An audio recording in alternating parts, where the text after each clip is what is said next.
Hi there, I'm Heidi Swapp, and today I want to talk to you about how to use your stencils and your color shine to get a really cool chalkboard effect.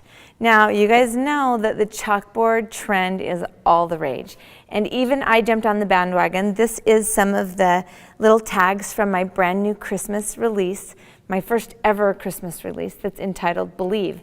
And you can see that just a few of these little tags have that kind of chalkboardy vibe.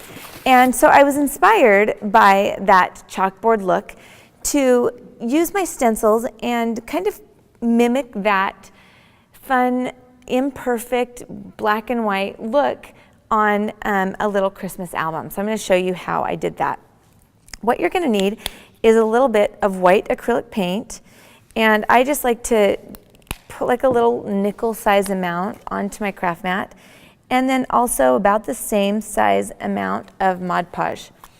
And I will just take like a makeup sponge and mix them together. Now, the reason why I'm using a little bit of Mod Podge, a little bit of paint, is to create an opaque resist for my stencil.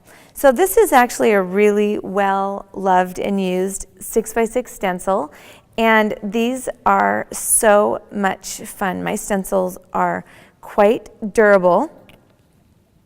What you're going to do is just get a little bit. You know, I have been seeing people that take like a huge glob of it and put on their stencils, and that's when you really get it kind of going underneath or taking forever to dry.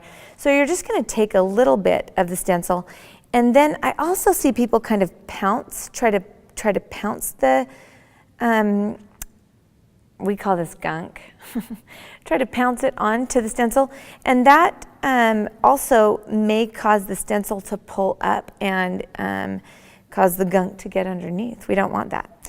So notice how I'm also kind of rubbing this in a circular pattern, and that's going to kind of make sure that I get it into all of the edges to make really nice complete circles. Now, it doesn't have to be perfect because, again, this is that chalkboard effect, and there's nothing ever perfect about that chalkboard effect. So now I've kind of got half of it done, and I'm going to slide my stencil down and line up the dots so I overlap about 2 rows of the dots that I've already stenciled, and then continue on creating a repeat pattern all the way down my album cover here.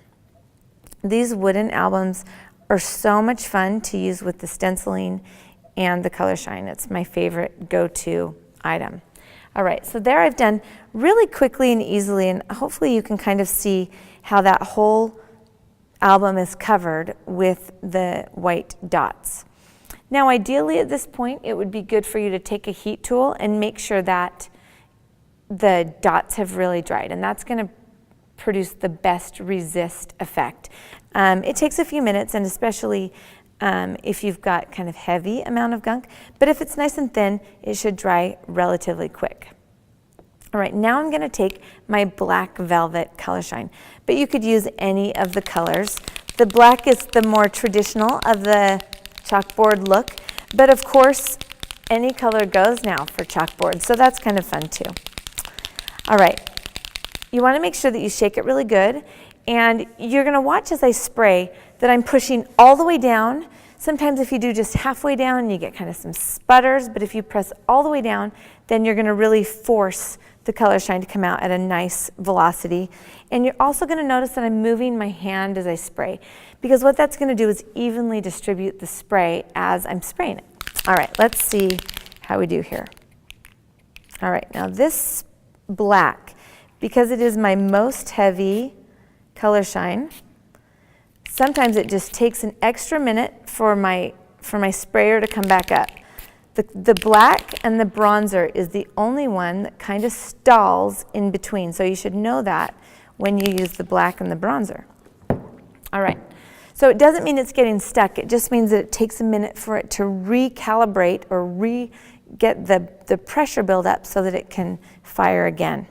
All right, now you're going to want to let it kind of sit on there for a minute, and then I'm going to take a paper towel and I'm just going to lay it right over the whole cover, and with my hand I'm just going to try to blot up the excess. What I'm doing here is really just blotting the color shine off of the dots because I want the color shine to absorb into the wood itself.